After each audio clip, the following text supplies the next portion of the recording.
Assalamualaikum warahmatullahi wabarakatuh. Saya Dwinita. Saya akan menjelaskan mata kuliah pengantar teknologi informasi untuk materi pertemuan 1 yaitu konsep pengolahan data elektronik.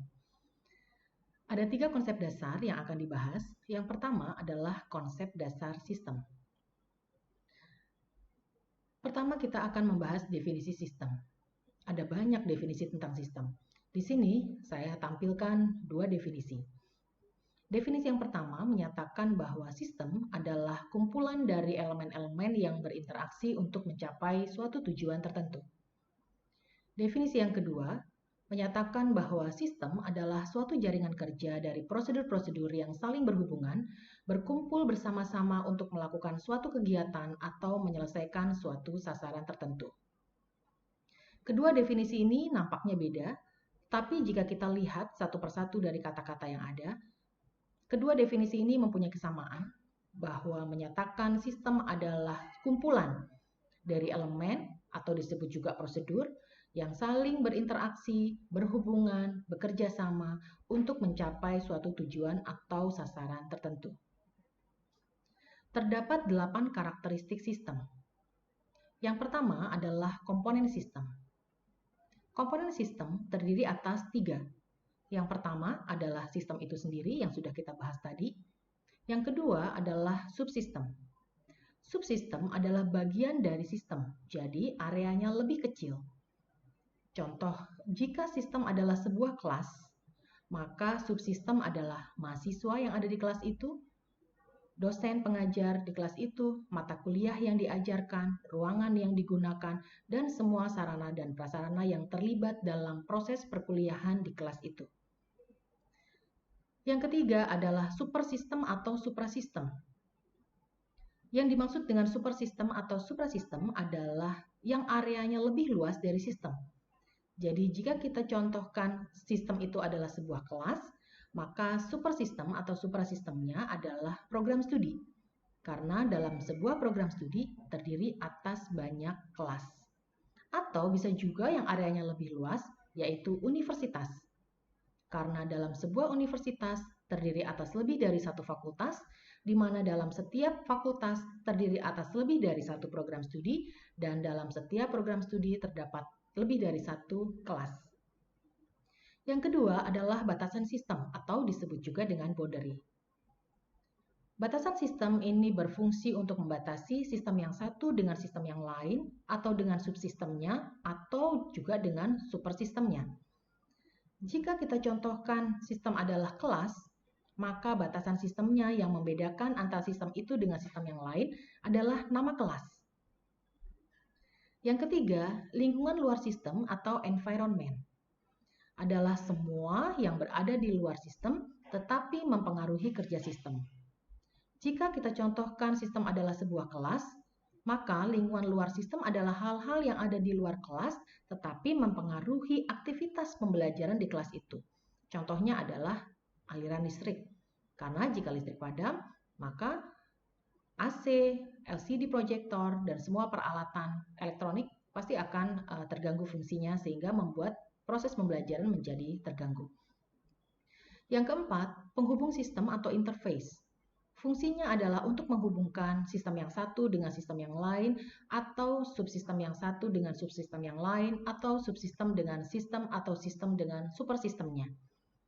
Jika kita contohkan sistem adalah sebuah kelas, maka penghubungnya bisa saja mata kuliah yang sama dengan mata kuliah di kelas lain, dosen yang sama antara kelas yang satu dengan yang lain, atau bisa juga aktivitas seperti misalnya unit kegiatan mahasiswa atau pentas seni dan olahraga yang dilakukan sehingga bisa menghubungkan antar mahasiswa meskipun berbeda kelas.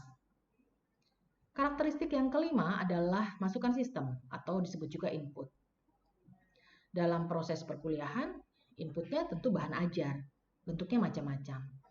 Bisa buku, bisa misalnya jurnal penelitian, bisa modul, dan sebagainya. Yang keenam adalah proses. Proses perkuliahan yang terdiri dari perkuliahan baik tatap muka maupun e-learning atau mungkin juga praktikum di lab dengan total 16 pertemuan dalam satu semester. termasuk di dalamnya proses pengerjaan tugas yang diberikan, ujian tengah semester, dan ujian akhir semester. Karakteristik yang ketujuh adalah keluaran sistem, output. Outputnya adalah nilai yang tercantum pada kartu hasil studi di setiap semester. Dan karakteristik yang kedelapan adalah sasaran dan tujuan. Dari proses pembelajaran tentu ada sasaran dan tujuan. Bisa dilihat seperti capaian pembelajaran mata kuliah yang tercantum pada RPS setiap mata kuliah. Termasuk juga untuk materi kali ini, konsep dasar sistem, ada capaian pembelajaran yang ingin dicapai. Mahasiswa setelah mempelajari materi ini harus dapat menjelaskan tentang konsep dasar sistem. Nah, ini adalah 8 karakteristik sistem, berikut contohnya. Selanjutnya, klasifikasi. Sistem dikelompokkan ke dalam 4 kelompok besar. Kelompok yang pertama adalah sistem abstrak dan sistem fisik. Sistem abstrak adalah sistem yang tidak nampak secara fisik. Ya, contohnya adalah sistem teologi, kepercayaan terhadap Tuhan. Bukan bicara masalah kegiatan keagamaan, tapi kepercayaannya terhadap Tuhan. Abstrak, tidak dapat kita lihat. Ya. Yang kedua adalah sistem fisik, kebalikannya dari sistem abstrak. Jadi sistem fisik adalah sistem yang nampak secara fisik, ada wujudnya. Contohnya sistem komputer, sistem perekonomian, sistem transportasi, sistem komunikasi, dan banyak yang lain. Klasifikasi yang kedua adalah sistem alamiah dan sistem buatan manusia. Dari namanya saja, sistem alamiah, kita bisa mengira-ngira bahwa sistem ini adalah sistem yang terjadi karena proses alam tanpa campur tangan manusia. Contohnya adalah sistem rotasi bumi, sistem gravitasi, dan banyak yang lain. Lawan dari sistem alamiah adalah sistem buatan manusia. Berarti sistem ini sengaja dirancang, dibuat oleh manusia untuk mempermudah aktivitasnya. Contohnya ya sistem komputer, sistem perekonomian, sistem transportasi, sistem komunikasi. Yang ketiga, sistem deterministik dan sistem probabilistik. Sistem deterministik adalah sistem yang hasil akhirnya dapat diketahui dengan pasti.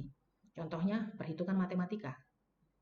Jika satu kelas itu ada 40 orang, kemudian dosen matematika memberi rumus yang sama dengan data yang sama, maka hasil akhirnya sudah pasti dipastikan sama. Jika ada yang berbeda, tentu ada masalah di sana.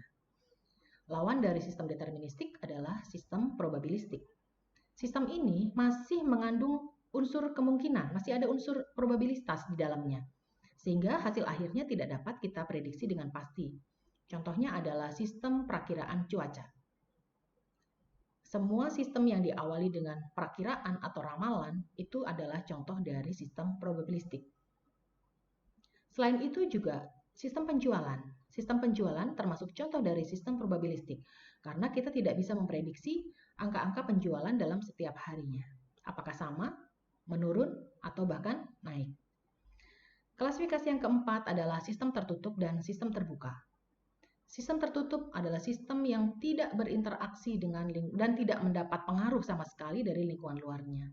Sedangkan sistem terbuka sebaliknya, sistem yang berinteraksi dan mendapat pengaruh dari lingkungan luarnya.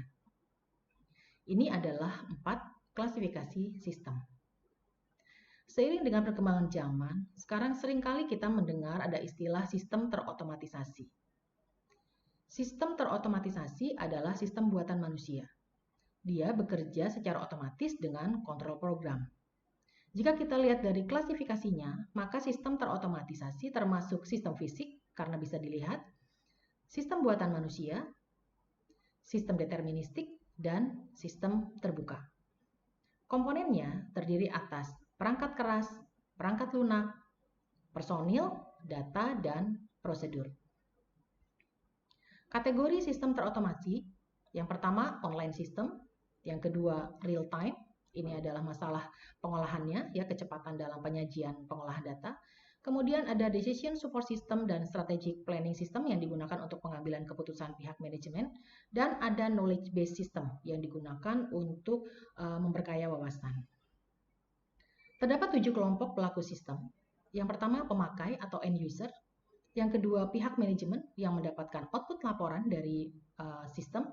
Yang ketiga, pemeriksa atau audit yang memeriksa jalannya sistem, apakah sudah sesuai dengan target atau tidak.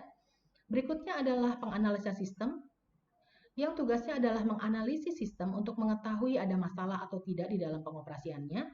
Jika ada masalah, kemudian akan dilakukan mendesain bagaimana untuk mengatasi masalah itu. Dan yang berikutnya adalah programmer, orang yang bertugas dalam membuat aplikasi program sesuai dengan rancangan yang dibuat oleh analis.